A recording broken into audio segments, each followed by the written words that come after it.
If you're interested in the story behind the business headlines, check out Big Technology Podcast, my weekly show that features in-depth interviews with CEOs, researchers, and reformers in business and technology. Hi, I'm Alex Kantrowitz. I'm a longtime journalist, CNBC contributor, and the host of the show.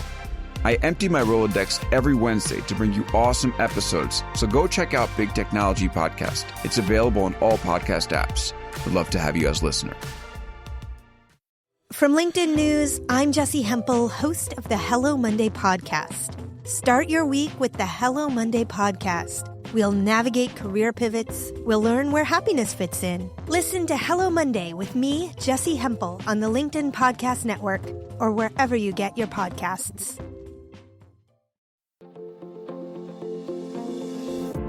Hello and welcome to another exciting episode of Negotiate Anything.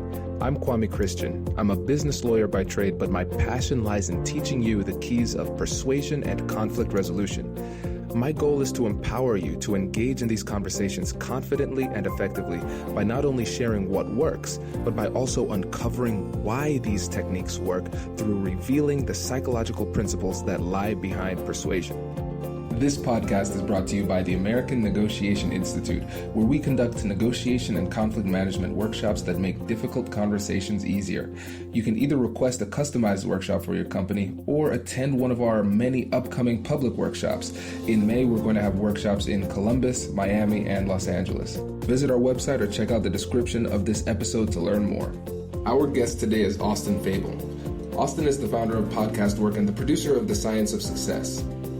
Austin specializes in PR efforts, media relations, guest relations, and more. I had Austin on the show today to talk about the persuasive tactics that he uses to grow and monetize the podcast. And I tell you, Austin has an incredibly deep knowledge base when it comes to this topic. And he also talks about how you can negotiate for better sponsorship deals as a podcaster. The tools that he shares in this episode are applicable to all sorts of businesses, not just podcasters. And I know you're going to get a lot out of it. So without further ado, let's jump into the interview. Austin, thanks for joining us today. Absolutely, Kwame. Great to be here. Likewise. I am excited to have you on the show today. Before we get started, let's start off by talking a little bit about what you do and who you are. So I basically produce podcasts. I help people make money with their shows, repurpose content, and grow their shows. I produce The Science of Success, just hosted by my partner, Matt Bodner.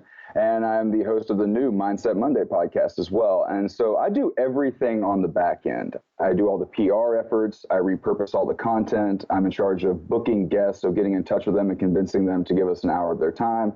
And through my strategies and efforts, we've grown The Science of Success to over 2.5 million downloads with listeners in over 100 countries. We've had some great guests on, such as Dr. Robert Cialdini, Dr. Carol Dweck, Adam Grant, Keith Ferrazzi, a lot of people that really don't come up for interviews very often. So I'm excited to dive in and kind of tackle a lot of these strategies and tactics we use to grow the show, but to monetize the show really, because I think there's a lot of value in podcasting. There's a lot of value in this relationship, as I'm sure you know, that hosts develop with their audience. And I think right now there's not exactly an equal exchange of value when it comes to how the sort of normal route to monetization goes. So I'm happy to dig into that as well. But very glad to be here, man. Glad to have you. And listeners, you definitely need to check out these shows. They are some of my favorite out on iTunes. So it's always a pleasure to have a fellow podcaster come on the show. And I highly, highly endorse those shows. So check them out. So now this is also an issue that is close to my heart, because essentially what you're saying is that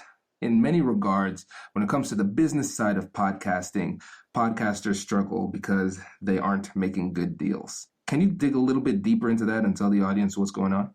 Yeah, absolutely. And we'll take them to school here a little bit. But like what I like to say is I've been doing this now for 4 years, and I've spent the last 4 years really learning all the ins and outs of podcasting, from growth to booking guests to monetization. And now I'm going to spend the next 4 breaking those rules, rewriting them, and teaching others to do the same so that they can make good money. Because to start this whole process, to learn, I spent a lot of time, and I reached out to everyone I could think of. I went through all of the top shows on iTunes in several categories, just reached out and was like, hey, I'd love to talk to you guys. I want to pick your brain. I want to share best practices. So over 50 hours of just talking to these individuals and kind of sharing information. And a lot of the stories I heard were kind of heartbreaking. And sometimes we would have people that would be laid off from their job, who have really put their heart and soul into this podcast, and they've built an audience, and now they're looking at it and they want it to be something they can do full time, or something that's actually going to supplement their income, that's going to really provide them, that extra vacation maybe once a year, or a car payment, just something that's really going to really help them out. And really, as I said, there's not an equal exchange of value for this audience that you've built up, this relationship that you've created, this email list you've made, whatever it may be, and what you're being compensated for your sponsorships, for the ad messages that you're reading. And it's really powerful. I mean, I always use this example. Through podcasting, listeners develop a relationship with the host that's unlike any other. I mean, I like to use Tim Ferriss as an example. It's like, I've read his books and I was a big fan, but when I read his books, it's like, this guy stores his blood and his urine in his fridge, and he does these examples. I'm like, I might think he's kind of a weird guy, right? But through his podcast, through listening to him talk, like, I know he enjoys a couple too many glasses of red wine every now and again. I feel like I know who he is personally, which really just makes me even more of a raving fan. So it really can't be overstated how valuable this relationship is. And when you look at the traditional routes to monetization, you're not being compensated for the relationship you've built. So we'll try not to get too far in the weeds here, but I'll go over briefly just kind of how this usually works. So traditionally, the way people make money on a show is through sponsorships. You have a pre-roll, you have a mid-roll, and you have a post-roll. And for a mid-roll, you charge $25 CPM, which is a cost per mil. So that means every 1,000 downloads your show has over a 30-day period, or your episode of a show has over a 30-day period, you can be compensated $25 for industry standard. And the 30 days is also not a very good metric to use, and I'll get into that later. So, for example, if your show, an episode gets 10,000 downloads over the first 30 days of release, you can charge, based on the industry, $250 for that episode. So if you do a weekly show, that's $1,000 a month. But there's a little caveat there. So they pay you that one time based on your average over 30 days, you being the sponsors, whoever may be buying the mid-roll, the pre-roll. And that audio is traditionally baked in to the audio. So you'll have the ad read, which may be 60 to 90 seconds long in the middle of the episode, wherever it may be placed. And once you upload that episode, that ad read is going to be in there for the life of that episode. So for people like you, for people like us who have evergreen content, I mean, we're not talking about something like what Donald Trump may have said this day or what sports team is in the running for the Super Bowl. We're talking about lifelong lessons that are going to be just as valuable to the listeners today as they will be 3, 4, 5 years from now.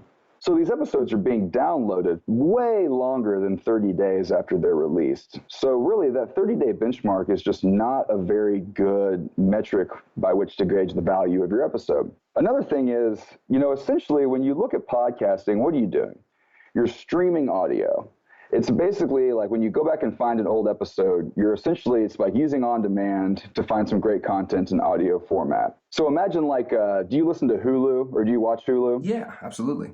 They do ad insertion really well. So imagine if you went to Hulu and you said, okay, my audience loves Grey's Anatomy. My wife's been on a huge Grey's Anatomy's kick, so there's my example. She's brave because she's pregnant right now. That would be terrifying to me. It's terrifying for everybody, I think. But what's funny is, so she starts at season 1, right? And we're going through all the old season, and Hulu basically inserts these commercials in all the back catalog. So imagine if I went to them and I said, okay, my audience loves season 2 of Grey's Anatomy. I want to buy Grey's Anatomy ad space. How much is that going to be? And they tell you, okay, it's $3,000 for a month. And you go, no.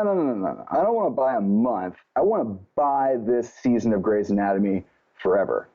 And I want to pay that price. They'd look at you like, no, they'd probably quit answering your calls, answering your emails, because that's not how it works. So I'm not sure why it's traditionally accepted in podcasting. My best guess would be that someone made a constellation in the early days of podcasting that became a very disgusting norm. So what are we going to do to change this, Austin? I mean, right now my ads are baked in. I'm being paid one time. I'm making, little money off the show. What do I do?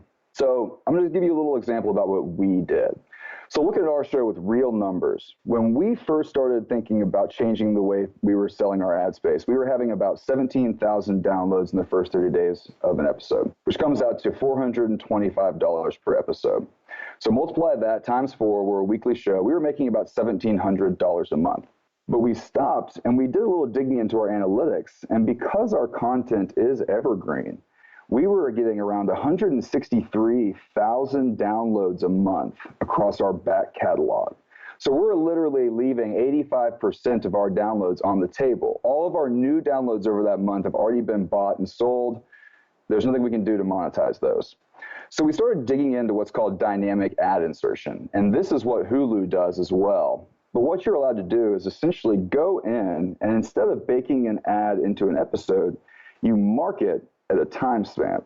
We do interviews in the Science of Success. So we'll find a place where there's a change in conversation topic. There's a nice pause, and it's not too disruptive. And what we do is we put a timestamp on it. And we're allowed to push and pull ads in and out of that timestamp. So what that allows us to do then is change the sponsorship message in every single one of our episodes from 1 to 165 with a click of a button.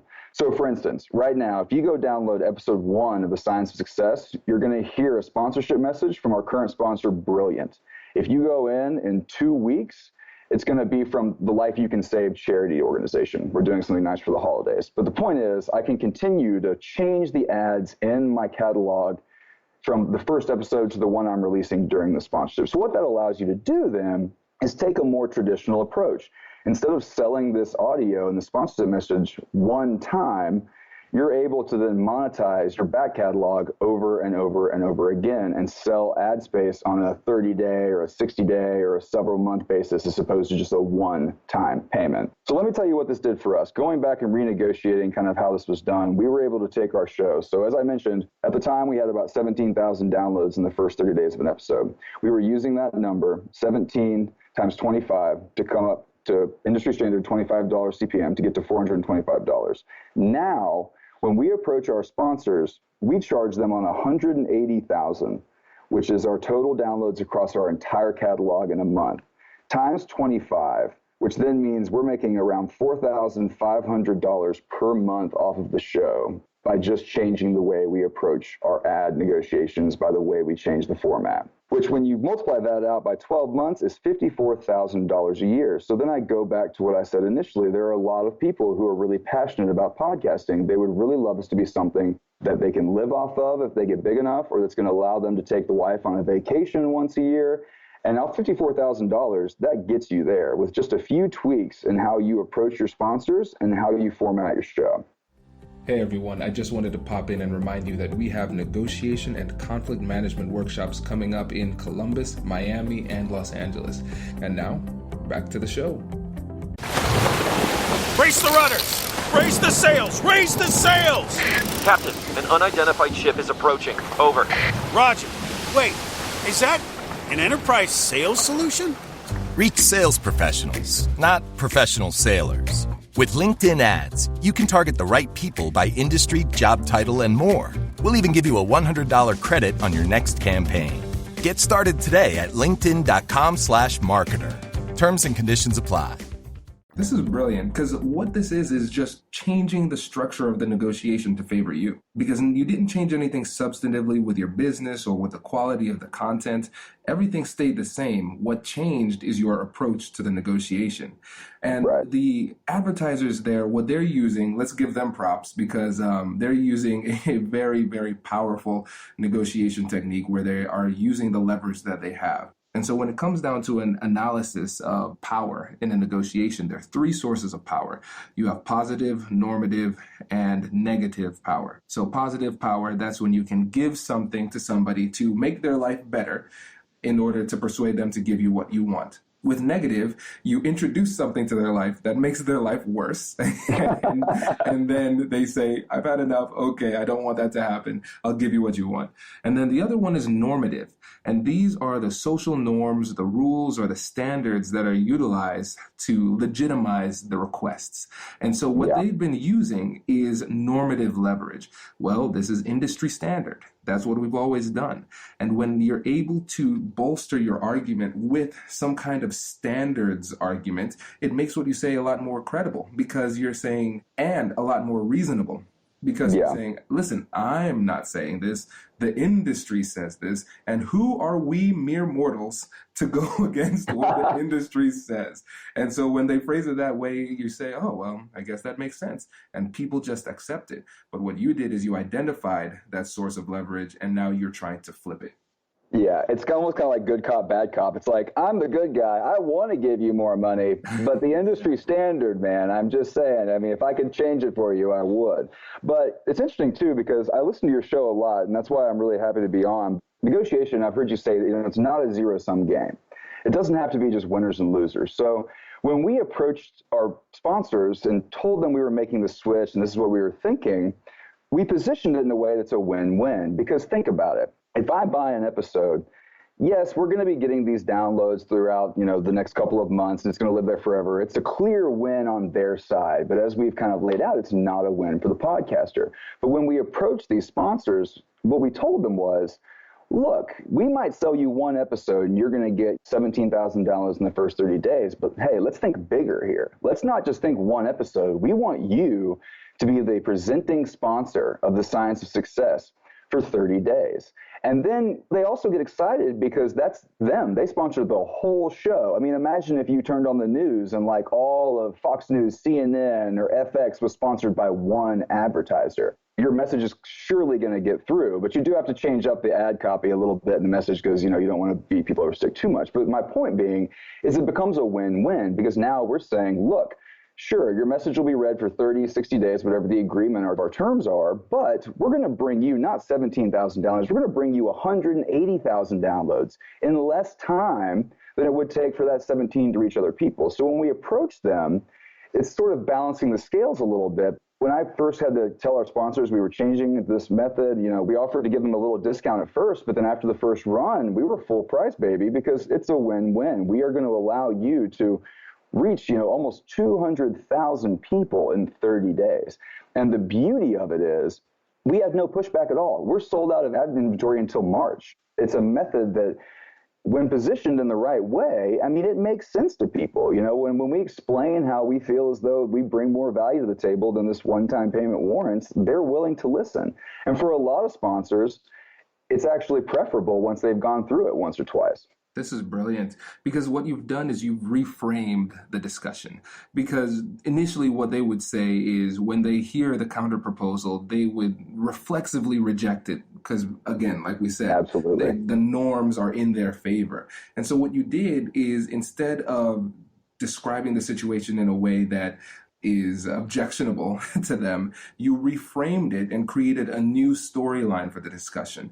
And when you frame a discussion, your goal is to make it so reasonable that they would look ridiculous if they were to reject that frame. And what you've created is a win-win. Like you said, let's think bigger. You want more downloads. We have just an incredible wealth of downloads that are coming in on the back end. Let's think bigger in a way where both of us get more value out of this. Yeah, and you know me, you and I have interacted several times. I'm a pretty upbeat, kind of happy guy. Like my initial email was like, great news. We're switching up the way we do ads. We're going to bring you 200,000 downloads in 30 days. Here's how we're going to do it.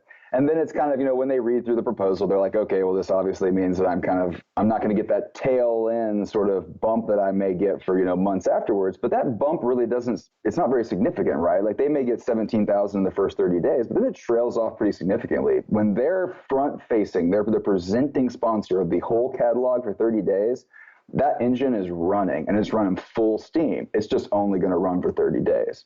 And another thing is through these hours and hours of interviews, I spoke to a lot of big podcasters, and I was very fortunate to speak to some of the people that I've looked up to in the game and even talk to some of the leadership at places like Wondery and other really big content shops that put out some great podcasts. And this is where the industry's going. I think it's going to take some time, just like any major shift in sort of the foundation of anything works. But Wondery, I know, is now requiring all of their shows to change over to dynamic ads. They've put out some great content like Dirty John, the Dr. Death Show. They do a lot of things that are really storytelling based and also evergreen. So that's why they see the power of switching over to dynamic. So I'm very, very, very optimistic that this is going to be the new norm in the near future. And it makes me really excited. And I'm very excited to be sharing this with your listeners because I think a rising tide raises all ships. I love podcasting. This is something that I'm so passionate about. It's an incredible way to build an audience, to share great content, to actually help people in the world with certain types of content live better lives. And I want more competition. I want people to be able to make money doing this full time so they can devote their creative energies and their powers to making their show better, to growing their audience and helping other people. So I'm excited to see this shift because I think it's going to allow people to be able to double down on their shows, and it's really going to up the level of content out there, which means more competition, But I say bring it on, because I want to see the medium succeed. I think it's already seen great success. Big advertisers are getting involved, and I'm happy to be spreading the gospel of equaling out these scales, making sure it's an equivalent exchange of value, and helping podcasters everywhere. This is fantastic.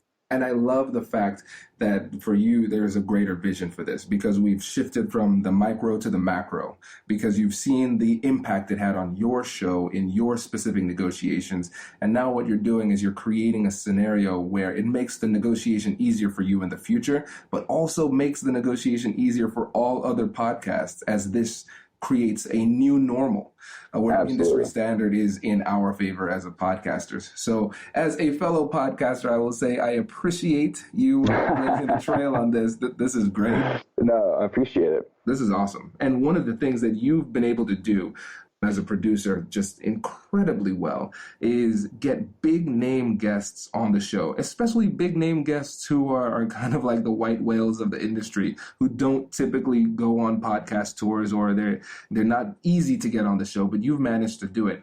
And the reason I love it is because you've done it using the psychology of persuasion. So can you tell the listeners a little bit about that too? I bought a book called It's the Radio Producer's Hand Guide, and I sort of changed radio to podcast producer, and I went through and was listening to it.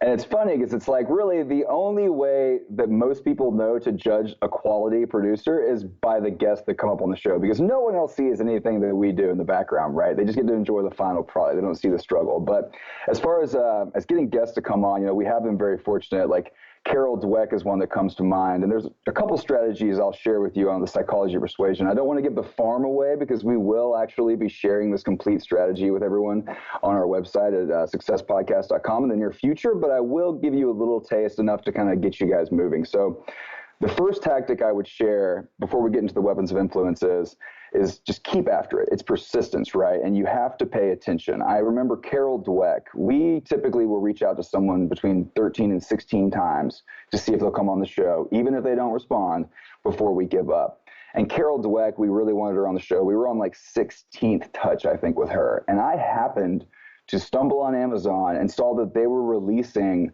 some new edition of her audiobook only. It wasn't even for like a print book. They were changing like one thing. It was for like an anniversary of when Mindset came out. Not a big deal. But when I emailed her, I was like, hey, I just noticed, and keep in mind, she's ignored me for 13 to 16 weeks. So I'm like, hey, Dr. Dweck, I noticed the other day on Amazon that you guys are doing like a special reproduction of the audiobook. We'd love to help you promote that. And man, I got an email back in like 30 minutes. It's like, Austin, dear, so great to hear from you. We'd love to make it happen. So keep your eyes on the prize and make sure that you're keeping in touch with these people, because ultimately, they want to know what's in it for them. So when they have something to promote, they're more likely to come on. But let's dig into the weapons of influence. So Dr. Robert Cialdini is a huge influence on me. He wrote the book Influence, which was the first book that I read, like really changed the way I interacted with the world. And he's got these weapons of influence: reciprocity, commitment, social proof, liking, authority, and scarcity. And these are weapons that you can use to influence anyone. So when we built out how we were going to approach our guests, how we were going to frame our offer, we incorporated all of these. So we're not just making an ask, we're using the psychology of persuasion to get them to come on. There's two of these weapons I'd like to dig into really quick. So one is authority.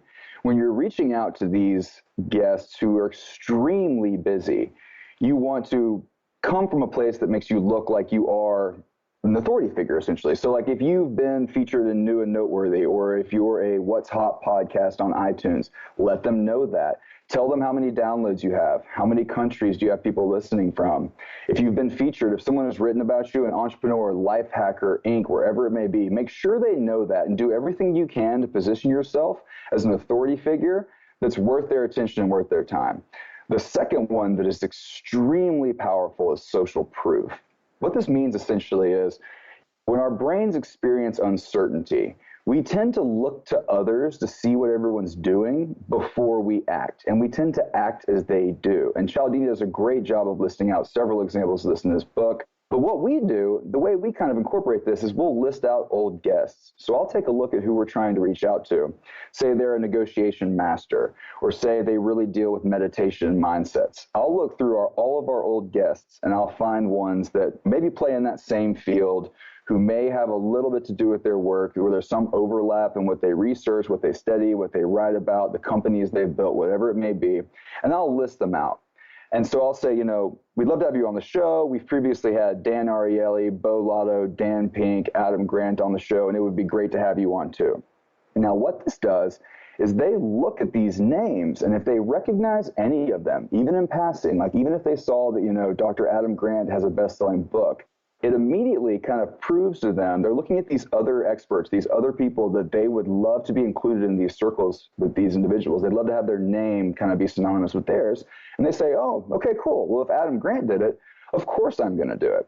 And it's an extremely powerful weapon of influence, because if I'm not really sure, like say someone asked me to be on a podcast, man, I don't really know what a podcast is. Is this legit? What is a podcast? And that's uncertainty, right? That's uncertainty in my brain. But when I look down and I see, okay, wow, 4 of my colleagues who research similar things have already done it, it's a no-brainer. Of course I'll do it, because if Adam Grant did it, if Dan Pink did it, then why wouldn't I do it? The proof behind this is we interviewed Jonathan Haidt a few weeks ago, and he reached out to me after I sent him this email, and he was like, oh my God, you've interviewed like 5 of my best friends. I'd love to do it. Why don't you talk to John, my publicist? We'll get something scheduled. And the most extreme example of this was Dr. Bo Lotto. His interview is actually going live tomorrow morning. And he's a really awesome guy. He does things with like optical illusions and basically how your perceptions and biases change everything you see in the world. And one of the people I included in his was Dr. Mohan Surf, who does some similar work. And he was like, oh my gosh, Austin, that's incredible. I'm having dinner with Mohan tomorrow night. I'll mention that you reached out. Let's go ahead and book something for, early October. So it really works, because once you kind of start, especially when you've kind of interviewed some people in this area and you've kind of already gotten a couple of guests on, these people run in circles and they run in packs, and a lot of them really admire one another's work, because same thing how I feel with podcasting. A rising tide raises all ships. The more research, the more work that we can do to uncover how to live better lives, which is ultimately all of their goals, or at very least to understand our lives, the better it is. So they're happy to be included in a group of people that have been on the show. So 2 very, very powerful weapons of influence you can use right there to kind of convince people to come on to be interviewed for your blog, for your podcast, or really just to give you an hour of their time, whatever it may be about. This is brilliant. And a couple things here. First of all, I know for the very storied listeners, the listeners who are very well read, they're going to be thinking to themselves, wow, this is a podcast I need to check out. It is a fantastic podcast, so check it out. I want to sell this as hard as I can. These principles are fantastic, and Influenced by Cialdini is one of my favorite books in the field. And his second book, Persuasion, is fantastic as well. And as a podcast, I can say it's frustrating, it's difficult sometimes to get people on the show.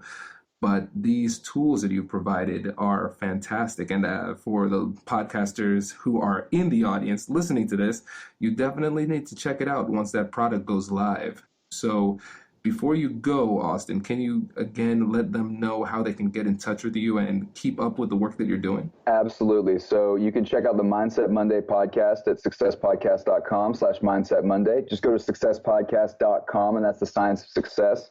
I'm doing all the stuff on the back end, and I do love a good shout out. So if you want to reach me, I'll give you my direct line. It's just Austin, AUSTIN, at successpodcast.com. And I really want to be a resource for your listeners. So, check out the show. We'd love for you to leave us a review on iTunes, share it with a friend, and we'll be sure to let you know when this product goes live, or we can help people use the weapons of influence to get people to give them their time to come on for blogs and interviews for podcasts. But reach out to me, because I love to just help people provide value. That's what I'm all about. And if you send me an email and you ask for 30 minutes of my time to discuss best practices on podcasting, I'm happy to do it. I'm happy to give you that time. It may not be immediate, but we'll get together, and I'd love to talk to you. Fantastic. Thank you so much again, Austin, for coming on the show. We appreciate it. My pleasure. Hey, thanks for listening to this episode. If you're liking what you're hearing, please leave a review and subscribe, and tell your friends. Our goal is to help as many people as possible, and when you leave reviews, it makes it easier for people to find us in the searches. Thanks again for being a listener. I'll catch you in the next one.